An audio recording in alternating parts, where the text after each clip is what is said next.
Hello everyone, Jharkhand affairs में आपका स्वागत है। झारखंड अफेयर्स में एक अपडेटेड न्यूज़ आ रहा है, बहुत बड़ा अपडेटेड न्यूज़ आ रहा है। इस न्यूज़ को हम लोग बहुत पहले से ही कवर कर रहे थे।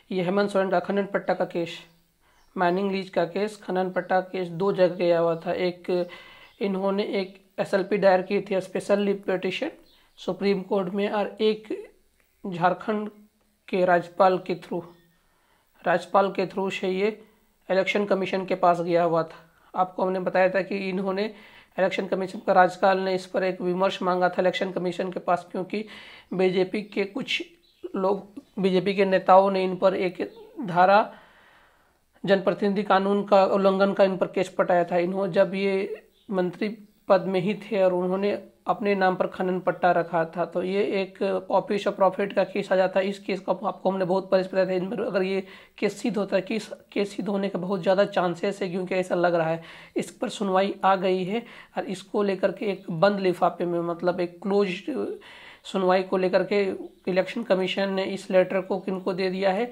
राज्यपाल को दे दिया है।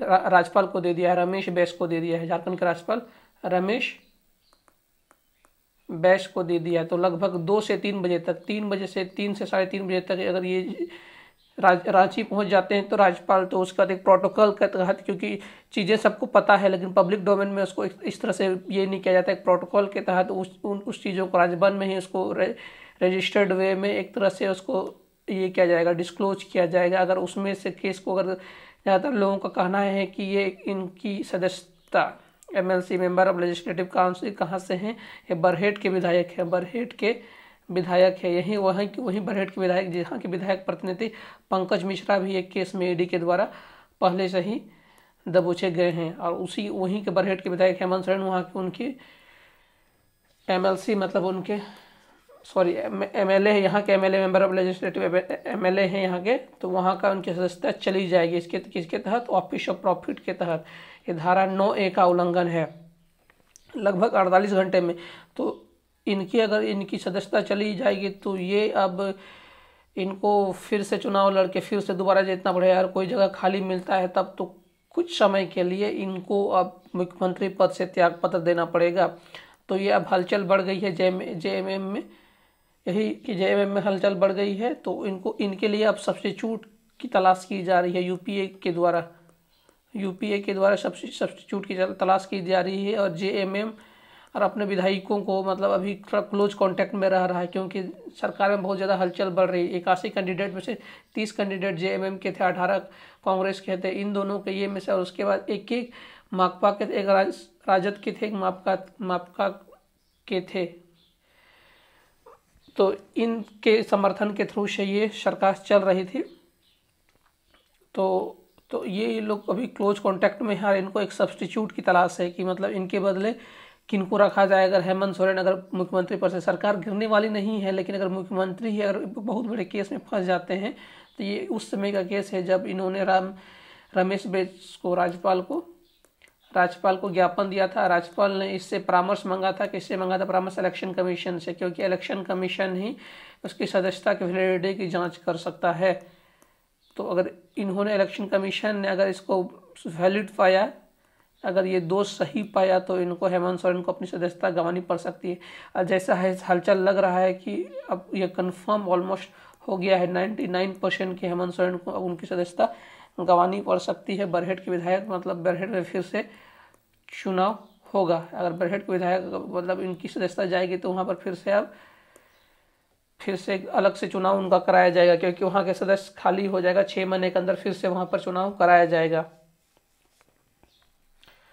तो अब देखते हैं कि उसमें क्या इनकी कितने दिनों के लिए इनको अयोग्य ठहराया गया है, क्या फिर से उनके लिए चुनाव लड़ सकते हैं। उन सारे प्रावधानों का जिक्र उसमें पूरा विस्तृत में किया जाएगा। तो ये मामला हुई है आरपीए एक्ट का धारा 9A लगता है, 9A का उल्लंघन है। मतलब अगर आप पहले से ही कोई कॉन्स्टिट्यूशनल पोस्ट में, है, तो आप कोई एक्स्ट्रा प्रॉफिट नहीं ले सकते हैं। उसी को ही यह धारा 9A के तहत कहता है। रिप्रेजेंटेशन ऑफ पीपल एक्ट, मतलब लोक जनप्रतिनिधि कानून 1951, आरपीए एक्ट का उल्लंघन है। इसी के लिए विमर्श मांगा गया था इलेक्शन कमीशन के थ्रू से। किसके द्वारा मांगा गया था? राज्यपाल के द्वारा मांगा गया था, झारखंड के राज्यपाल के द्वारा, रमेश बैस के द्वारा मांगा गया था। इसकी कंफर्म सुनवाई हो गई है एक क्लोज डॉक्यूमेंट में, ये इसकी सुनवाई अब करेंगे। तो जितने हाल फिलहाल में झारखंड में बहुत सारा हलचल हुआ है, तो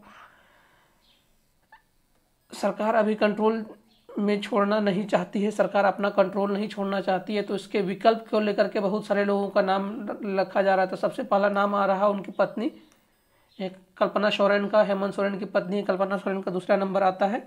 दूसरे तीसरे नंबर पर आते हैं जोबा मांझी और चंपई सोरेन।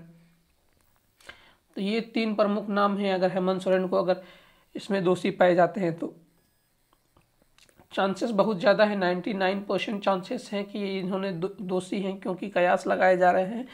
क्योंकि अगर दोषी नहीं होते हैं तो ये क्लोज डॉक्यूमेंट में आता नहीं, तो क्लोज डॉक्यूमेंट आ रहा है तो ऑलमोस्ट चांसेस बहुत ज़्यादा बढ़ रहे हैं, 99% बढ़ रहे हैं। बहुत सारे इनके पहले इनके बरहेट के विधायक पंकज मिश्रा फंसे हुए हैं, उनके बाद इनके मीडिया सलाहकार अभिषेक पिंटो ही फंसे हुए हैं। उसके बाद प्रेम प्रकाश को भी अब ये में हिरासत में लिया गया, जहाँ जिनके पास 2 AK-47 मिला है। मतलब पूरा झारखंड को चौपट कर दिया गया।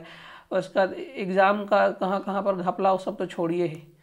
तो झारखंड बहुत तरह से सरकार दबाव में घिरी हुई है, देखते हैं क्या होता है।